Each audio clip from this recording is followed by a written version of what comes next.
The Nintendo Switch 2 generation is now well and truly underway, and I think if I had to choose a word to kind of encapsulate my thoughts and feelings on the generation so far, the word would be burnt out. And as I'm saying that, I just realized that is in fact 2 words, not 1 word, but nonetheless, it's how I feel. I feel burnt out by Nintendo and the Nintendo Switch 2. Now, I know that sounds pretty negative, but it's the truth, and I know there have been some pretty high highs of the Switch 2 generation. You need to look no further than just the sheer quality of some of the games that have come out. For example, Donkey Kong Bonanza and Mario Kart World immediately come to mind, but these triumphs just feel so overshadowed by so much negativity as well. And I've seen quite a few rumblings about this online, so I know I'm not the only one with this opinion, but looking back at where I was in the lead up to the Nintendo Switch 2 launch, I just feel like my opinions of Nintendo and their practices and their brand have kind of changed a lot. And I just want to talk about this in today's video, so let's get into it. Okay, so I'm just going to dive right into this and list off everything I currently do not like about the Nintendo Switch 2 generation.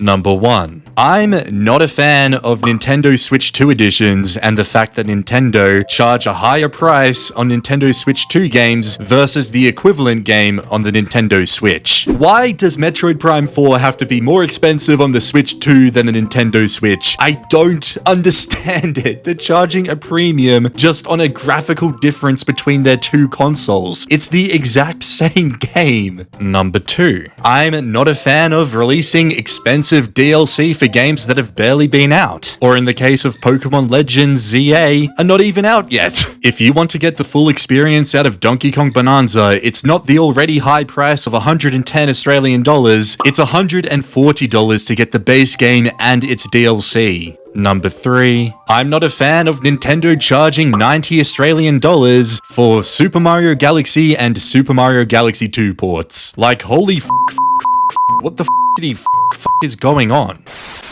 It's just all so annoying, and I can't believe it's taken me all the way up until now in October to finally come to this realization. When the Switch 2 first came out, I was okay with all of this because, to be honest, I was blinded by the hype. But now that it's settled down a little bit, I don't see myself spending much more money on Switch 2 anymore. It's just at the point now where it's so hard to justify the purchase. Even if you really want the game, the amount of money you have to spend to obtain it kind of sours the experience in a way. I really felt this way when I was playing Donkey Kong Bonanza because that is a great game and I had a lot of fun playing it, but as I went through the game, I was always in the back of my mind asking myself, is this really worth the price tag? And I think at the end of the day, in Donkey Kong Bonanza's case, the answer was yes, but when I'm looking at the next releases on Nintendo's schedule, I think it's a little bit harder to justify it. The perfect example of this is Metroid Prime 4, because I'm a big Metroid fan, I absolutely love the franchise, but I honestly don't know if I'm gonna get enough of a great experience from this game to justify the price tag on it. And what if there's DLC that comes out right after it releases and I have to pay an extra $30 or $40 to get the full experience? It's such a, I don't know, it's gross. It's so gross. It shouldn't be like this, but it is. So I think going forward, I'm only really going to be interested in the big AAA Nintendo releases, and games like Metroid Prime 4 and Kirby Air Riders are just going to have to take the back seat. Basically, if I'm not 100% confident I'm going to get an amazing experience from the game, I'm not risking it. And at the end of the day, this is just going to result in me not playing games that I am otherwise interested in, which is a little bit sad, but you've kind of got to make these decisions when, you know, there's such a high price tag on the product. If I were to go out there and purchase every Switch 2 game and give them all a fair chance, I'm just throwing money down the drain. So yeah. And I know I'm phrasing a lot of this purely from a financial standpoint, but I actually want to clarify that it's not all financial, because I do have the financial means to just go out there and buy the full library of Switch 2 games if I wanted to, but the thought of doing that just makes me feel so gross. Like, I don't really know how to describe describe it, but something in the way Nintendo's kind of portraying themselves and marketing the Switch 2, it just makes me not want to go out there and give them all my money, which definitely was not the case during the Nintendo Switch generation. Like, the thought of spending more money on the Switch 2 and its relevant games and accessories just makes me feel gross and kind of guilty in a weird way, and I think most of that feeling kind of stems from some of the decisions that Nintendo are making at the moment. And it's not just the decisions themselves, but it's also the way Nintendo are framing the decisions, because it doesn't take a genius to take a look at some of the moves Nintendo are making and to kind of put the dots together and work out that this decision was purely financially driven with Nintendo's bottom line in mind rather than the consumer. And don't get me wrong, I know how real life works. Companies are profit driven and their underlying incentive is to provide value to shareholders rather than value to consumers. That's obvious, everyone knows that. But in Nintendo's case, I think they're going too far, and it may result in a detrimental effect to their bottom line in the future if they continue to go down this path, because their decisions shape the habits of their consumers. And I think I'm the perfect example of this, because if you look back a year or two ago, I was the guy going out there and spending a ridiculous amount of money on Nintendo Switch games, and it was pretty easy to justify those expenses in my mind. But now, during the Switch 2 generation, I feel like that whole mindset from myself has just flipped on itself, and I, as a Nintendo product consumer, am just nowhere near as willing to spend money on their products as I was not too long ago. It will be very interesting to see if this becomes a bit more commonplace in Nintendo's fans going forward. Maybe it won't be, maybe it will be, maybe it will and it still won't really have any major impact on Nintendo's bottom line, so it won't really incite any changes. Or maybe it will have an impact on their bottom line and Nintendo will be forced to react to the market. But that is obviously all speculation. I unfortunately do not have a crystal ball on hand to predict the future. All I know for sure is how Nintendo's decisions are making me feel, and in a nutshell,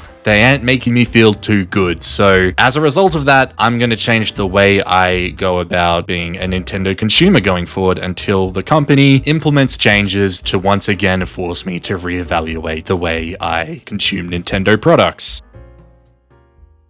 So yeah, to sum up, I feel underwhelmed by the Nintendo Switch 2 generation. There are some amazing things on the Nintendo Switch 2, do not get me wrong, but at this stage, I feel like the costs associated with enjoying those experiences are at a tipping point where they almost, if not already, outweigh the positive experiences I am personally gaining from the Nintendo Switch 2 and its games. Anyways, those are just my thoughts and opinions on the Nintendo Switch 2, so I would love to now direct the conversation back to you guys. What do you think about the Nintendo Switch 2 generation so far? Do you love it? Do you hate it? Or do you sit somewhere in the middle? Please let me know down in the comments section below. Furthermore, if you guys enjoyed this video, it would be greatly appreciated if you could please hit that like button and subscribe to the channel for more content. Anyways, with that, I will see you guys next time. Bye bye.